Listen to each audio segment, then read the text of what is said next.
It's a very rainy day here, and I'm making my daughter some hot chocolate to have while she works on her laptop. I thought I'd share how I make it for those of you who don't like refined sugar.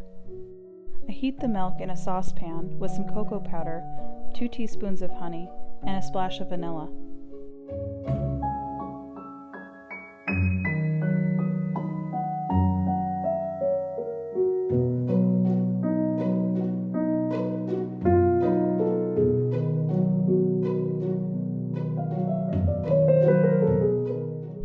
It makes for a very creamy cup of cocoa, and of course we have to pour it into her favorite mug.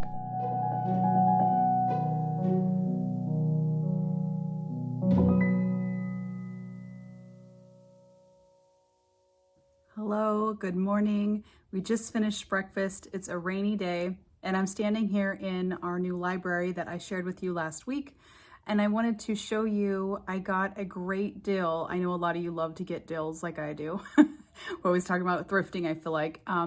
But we have a local furniture store. It's a pretty high-end store and it's going out of business. And me and my sister over the weekend went to their sale.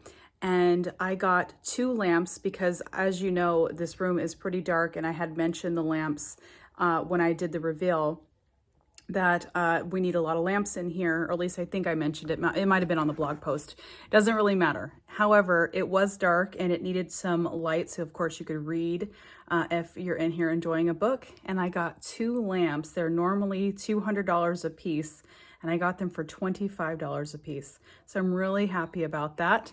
And I want to show them to you because I didn't have them on the reveal. This is the first one. I think it has that really pretty look that I want for the room. And then the other one, we just put them on either side of the bookcase. We have it right here. And they're pretty large. And I put an Edison bulb in the other one, so there's that nice glowy look to it. But this one has just a standard bulb, so I think I might switch out an Edison bulb in this one too, just so that it has that nice glowy look. But either way, what a still, right? And I actually want to show you something else. Every day I have been saving all the food scraps, and so by the end of the day I have a pretty decent sized bowl full of just things like tea bags, vegetable scraps, you name it, compostable things. And I got a countertop composter, which won't fit in my kitchen because I don't have a lot of counter space, but it does fit in our little storage room I shared with you guys a couple weeks back. All right, I have it sitting on this little table that we have. There's plenty of space for it, and it's pretty large. It does fit quite a bit of scraps in here, and you just open up the lid. I could do this one-handed, and as you can see, I have some compost in there currently. This thing actually processes as fast as a day. So every evening that I start this, I wake up the next morning and I can dump it out and refill it the next evening. So that's about 18 to 20 hours, I would say. Turnover time, which is so great. So what I'm doing is just dumping these into our vegetable beds outside. Normally, every time this year, what I do is I go to the store and I buy compost, which in our local municipal, they actually sell us back the compost that we're putting out on the curbside every week. And I'm going in there and I'm rebuying it. And so instead of doing that this year, I figured what I want to do is something that actually is better for the environment and better for me, because I do feel guilty throwing food into the trash, whether that's old food from scraps from dinner or things that were left over in the fridge, or just my scraps as a day-to-day basis. So much of it goes into our garbage can. And what I like about this is I'm using all the scraps every single day and I'm not having to buy any new compost. So far, it's pretty easy. And I wanted to share it with you because I know a lot of you have gardens, and I particularly have shared other composting methods. And I just have to say very honestly that I'm a little bit too lazy to keep up with the compost pile outside. I do have a compost pile outside, but it's just basically where I throw old plants and things, and it just sort of develops its own thing over time. And it's not something that I keep up on. The company actually reached out to me and is offering my audience 10% off. So if you are interested in getting yourself one of these, you could find the link for the product and the discount code in the description box below. I'm back in our moody little library here, and what I basically need to do today, it's a rainy day, which I have been looking forward to this day all week long, and I think that's why I saved, actually I know that's why I saved some of the things I needed to do in the house for this day. I want to do some baking today. I want to vacuum. Our floors need to be vacuumed in here, as well as the main living room, so I might also get to mopping. I'm not really sure, but our fans are quite dusty, and I'm switching them around to where it's wintertime mode, and I just want to get those all clean. So I thought I'd bring you along for that. I hope you enjoyed today's homemaking video and coming along with me, and let's get to it. I had these large ceiling fans installed right after we moved in, and I'm so glad I did because they move the air around really well. Since we use them so much, I have to clean them quite often.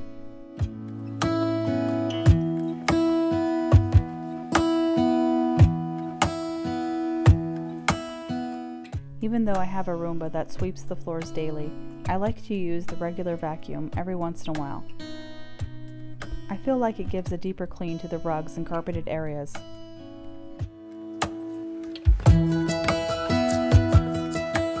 We also have our new kitty Simon, who has a very thick, long coat, so he's a bit of a heavy shedder.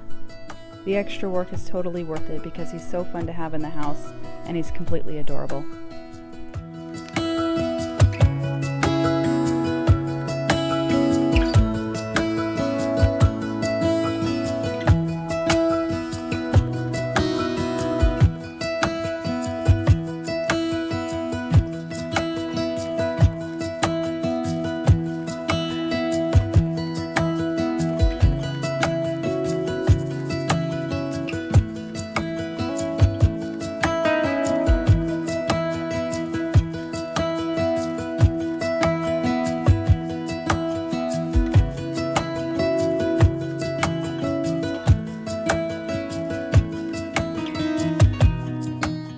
Is it just me, or are the vacuum lines very satisfying?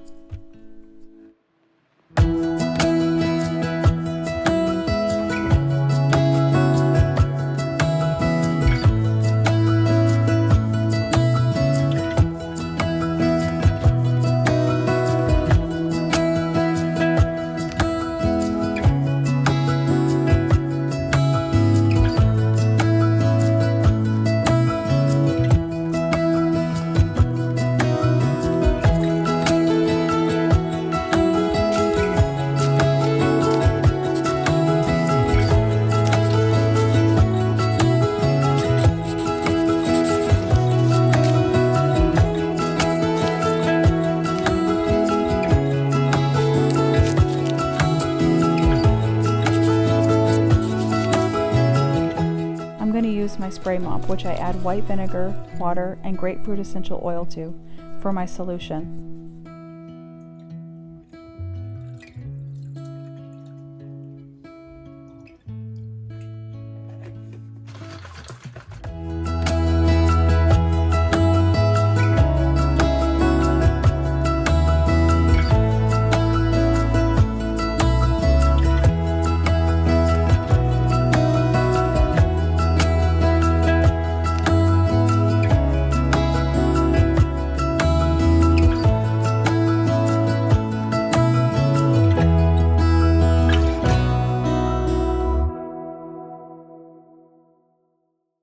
All right, time for a break. I am going to make some hot tea and read some of my book I've been looking forward to reading more of.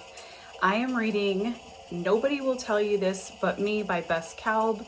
It is an excellent book. I read this a few years back, and it's one of those books where you reread it and it's just as good as the first time. So I'm going to take a break, and then I'm going to do baking later. We're going to be doing a cherry crisp. I'm making this special tonight because we are on the very last episode of a series that we've been watching and really enjoying. It is The Power of the Rings. It's the Lord of the Rings series. There's 2 seasons, and I'm a little sad there's no third one for us to watch. But I just wanted to mention it because it actually turned out to be a very good series for us to watch. I tried to watch things that don't have a lot of sex in them and a lot of drug use or things like that. And it was one of those series where I didn't have to worry about any of that. You felt like it was just entertainment. There is some violence in it, but it's not too gory. So if you have teenage kids, it's a good series to watch with them. I'm gonna make the cherry crisp so we can enjoy that while we watch our very last season finale for season 2. And yeah, so right now is tea, book time, and then we'll get into that cherry crisp. I will link the recipe for you below.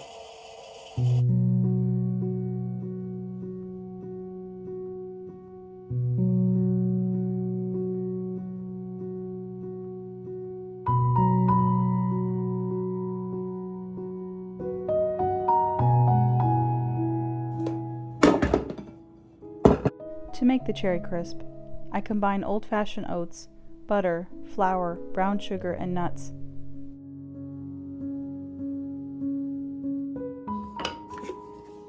With a splash of vanilla and a little cinnamon.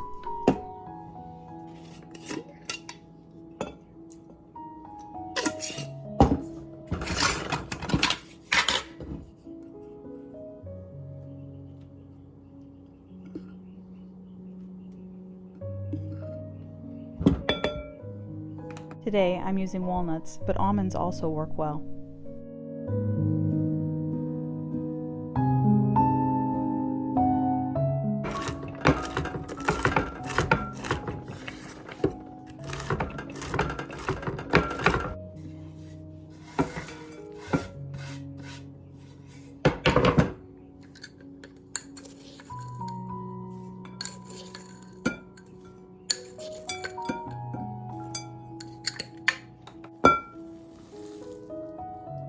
I pour the cherries directly into the baking pan and add a little flour to help thicken the juices, but it's not necessary.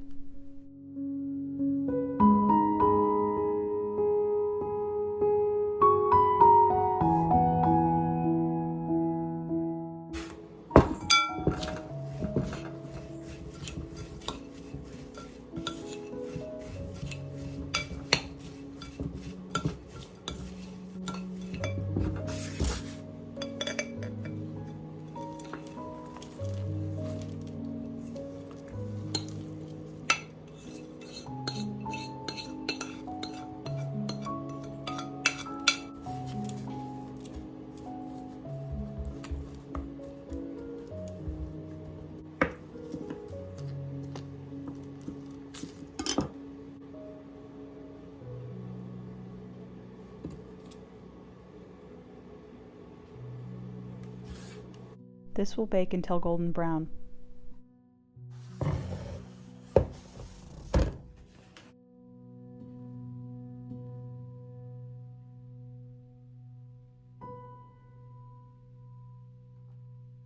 For dinner, I heated leftover string bean minestrone soup. And after, it was time to watch our show with our cherry crisp.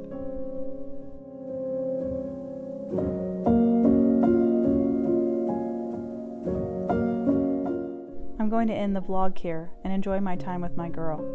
Thank you so much for watching. I hope you enjoyed coming along. I will see you in the next one.